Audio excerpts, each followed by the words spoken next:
lorsque les Ninivites, le roi de Ninive, on est venu lui dire, un prophète est entré dans ce pays. Il dit que dans 40 jours, il n'y aura pas de Ninive. Le roi s'est déshabillé. Il a dit à tous ses grands de se déshabiller. Et ils se sont humiliés devant Dieu, jusqu'aux animaux. Et j'ai commencé à pleurer devant Dieu. J'ai dit à mon Dieu, oh Père, si le Cameroun pouvait être comme Ninive, cette nation est incrédule. Nous sommes dans un pays incrédule. Lorsque tu dis ainsi par l'Éternel, dans 40 jours, la nation sera détruite. On va même t'arrêter, même si tu ne t'amuses pas. On t'envoie la parade noire.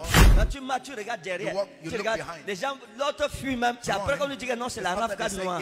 Je crois que c'est ça qu'on appelle la parade noire. Non, mes amis, nous sommes dans un pays qui n'écoute pas la voix de l'Éternel. Parce que beaucoup de ceux qui nous dirigent sont entrés dans des choses compliquées. Il y a quel péché qu'on ne trouve pas au Cameroun aujourd'hui? La terre a été souillée, la terre est impure. Les gens se sont engagés à mener des vies compliquées. La sorcellerie, les sectes pernicieuses. Voyez ce que les jeunes font dehors à cause de l'argent, à cause de la pauvreté. Les gens sont prêts à tout faire à cause du pouvoir, des assassinats, des abominations, des pratiques ignobles, des pratiques infâmes. Et même au milieu des hommes de Dieu, on retrouve des hommes qui vont avec les hommes, les femmes qui vont avec les femmes. C'est pas une fable, c'est une vérité dans l'église. Et c'est ça qui apporte le jugement. Tu vois, quelqu'un vient à l'église, mais la nuit, il dort au cimetière nu. Finalement, tu crois en qui? Christ ou le maraboutage?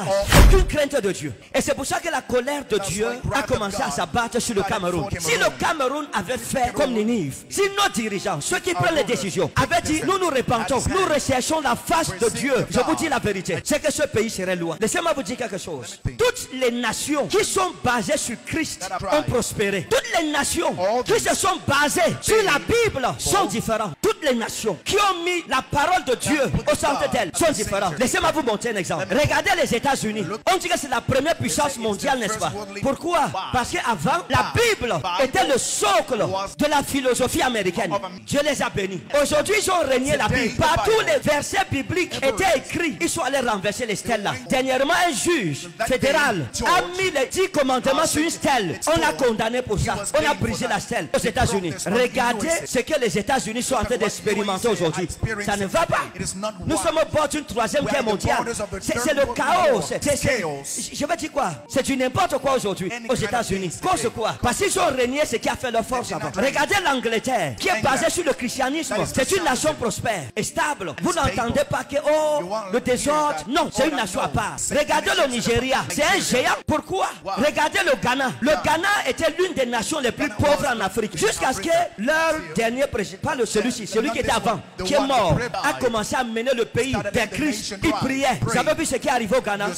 Le Ghana est respecté aujourd'hui. Le président ghanéen parle au président américain d'égal en égal. Et il est respecté. On ne peut rien lui faire. Regardez l'Éthiopie, où il y a la forme chrétienne la plus ancienne, l'église copte. L'Éthiopie aujourd'hui et Israël sont en alliance. Il y a des juifs éthiopiens, des juifs noirs. Ils ont une alliance. Israël les récupère ces derniers temps. On les récupère, on leur donne des maisons en Israël. Parce qu'ils ont une alliance avec la parole de Dieu. Et c'est une nation prospère. Mais les nations où les hommes de Dieu, les serviteurs de Dieu sont persécutés, sont des nations qui portent le jugement de Dieu. Si notre pays écoutait la parole de l'Éternel, tous les malheurs qui nous ont frappés ne nous frapperaient pas. Parce que la prophétie ne vient pas pour détruire. Si Dieu révèle son intention, ça veut dire qu'il donne une seconde chance. Parce que celui qui ne donne pas de seconde chance n'annonce pas avant d'agir.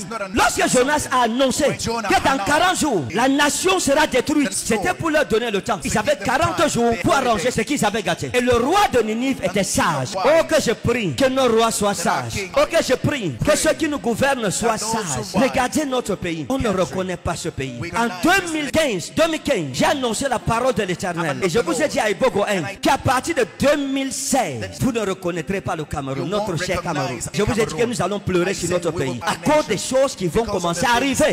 Pourquoi? Parce que les cœurs ne veulent pas retourner à celui qui est assis au trône. Écoutez, chaque nation est gouvernée par Dieu, le créateur de toutes choses. Le maître de ce pays est assis sur le trône là-bas. Et il est témoin de tout ce qui se passe dans cette nation. À cause des crimes dans notre pays, le jugement de Dieu est descendu sur nous. Que Dieu soit juge, qu'il soit témoin de tous ceux qui ont décidé de vendre le destin de cette nation. Diable, que le Seigneur Seigneur les juge et les expose dans le nom puissant et souverain de Jésus. Des innocents ne vont pas mourir parce qu'il y a des satanistes qui ont décidé de sacrifier la destinée de toute une nation par des pratiques qui attirent la colère de Dieu sur toute une nation. Oh Dieu, sois juge entre eux et nous et délivre-nous. Délivre-nous. Aucun homme n'a le droit d'ôter la vie à son semblable pour quoi que ce soit. Aucun homme n'a ce droit. Mais si nous arrivons dans notre nation à un niveau où n'importe qui peut se fâcher contre n'importe qui et décider de le tuer, mes amis, on a traversé la ligne rouge.